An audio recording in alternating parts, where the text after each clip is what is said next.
Good afternoon, everybody. My name is Burl Ives, County Commissioner. We are going to have a little update about our regular session here. Today is June 8th. So we're here at the Atchison County Courthouse. I'm just going to highlight some things, and I'm going to bounce pretty quick on some others. Just so you guys are aware of it, one of the biggest things coming at us here is a bunch of road construction. I want everybody to be aware of it. I'll touch on it a little bit afterwards too, but I'm going to touch on it twice. One, Highway 2 going from La Prairie to Swan River is going to be affected going eastward out of Grand Rapids.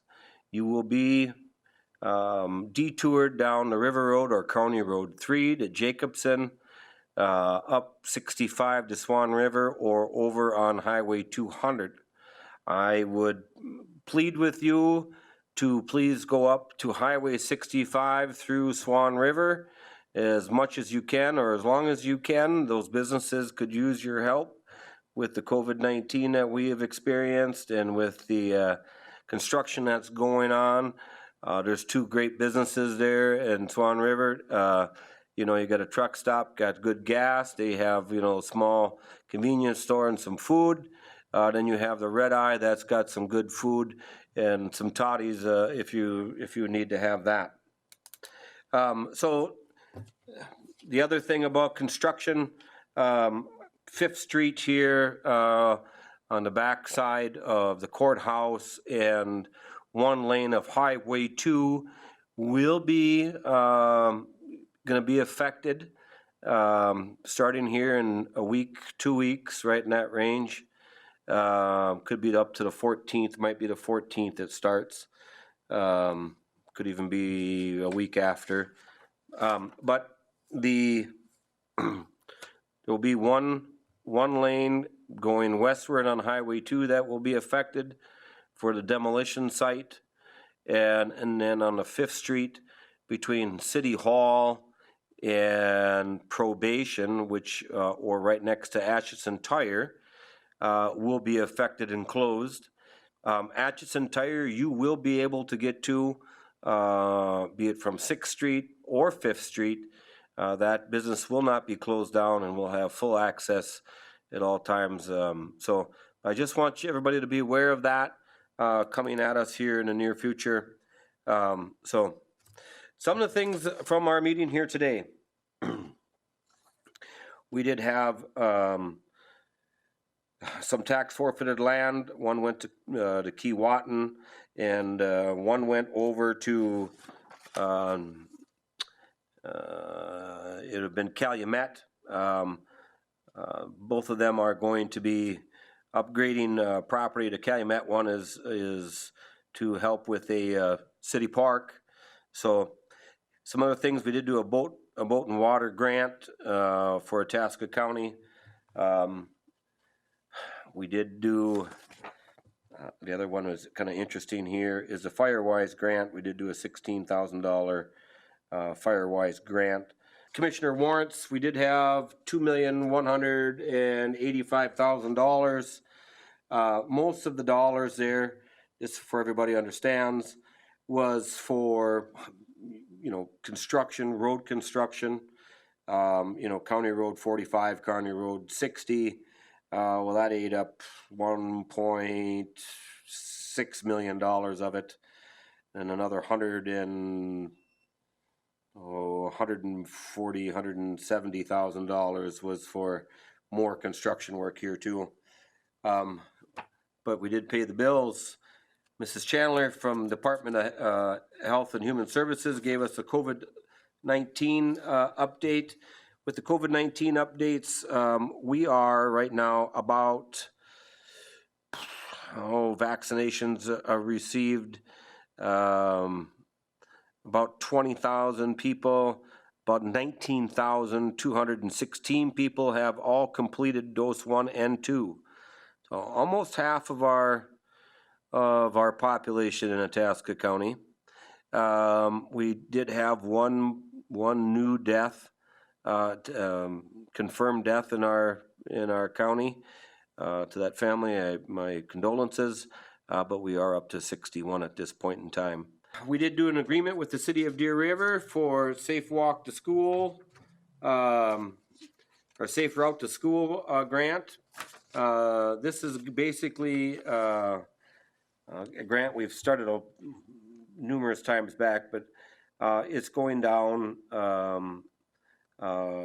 by the school and working its way all the way out to Blueberry Hills and working its way out to the ball fields. But so it's a walking path that kids that can use. It is a non-motorized trail.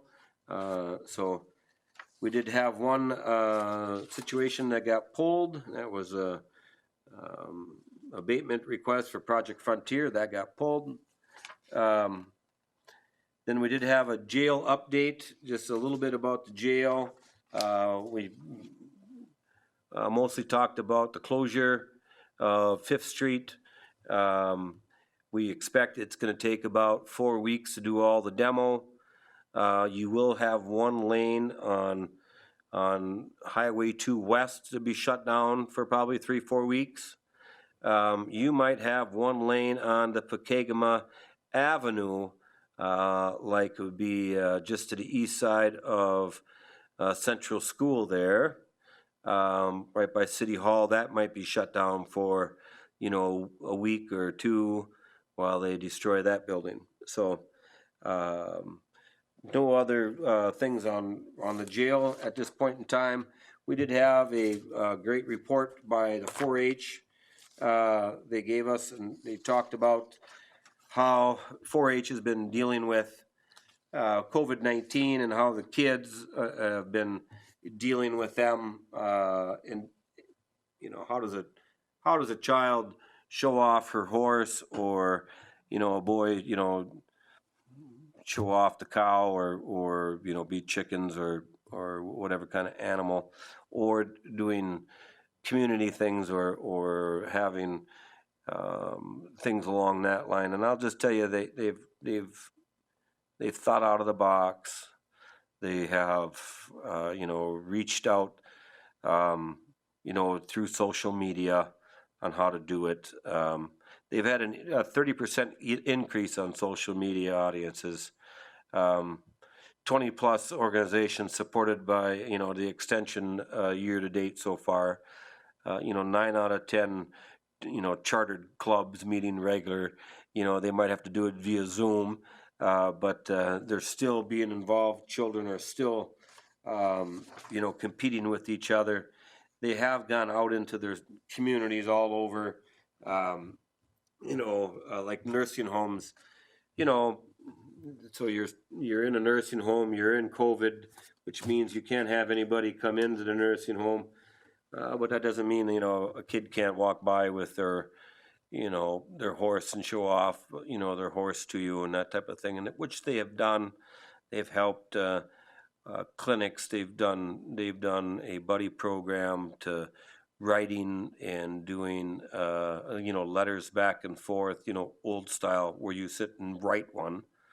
Not just Zoom, but they're writing a letter back and forth to kids. And so, it's kind of like the lunch buddy deal. So they have done things. They have stayed very active. It's good to see children being active still at this point in time. It's a different world. Kids easily adapt better than us adults, but expect some things to hang around. Some of the the Zoom meetings or the Zoom type of things, but I would presume 4-H is going to get back more to how 4-H does business. I hope that our fair is open again this year like normal, and we can go down there and see the kids show off their animals and all their hard work, and so I do appreciate that. I guess anything else that we went through here, running through my notes,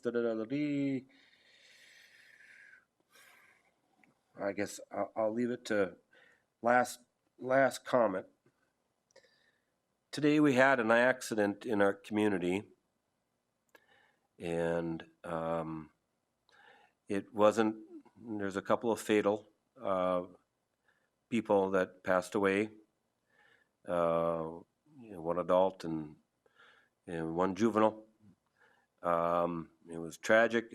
It was in northern Itasca County. I can't say too much more, but I would just tell you, having this is our third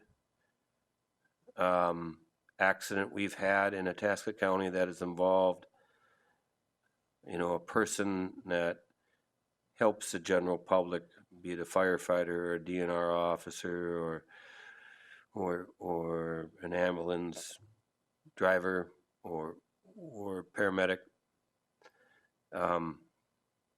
If you would, take a time today and, just to do a small minute of silence and thank everybody for all their hard works for keeping us safe. So this was an accident. It's an accident, but we're losing too many people in Itasca County. So with that in mind, people, please drive safe. Please pay attention. Please be good to everybody. Have a good day.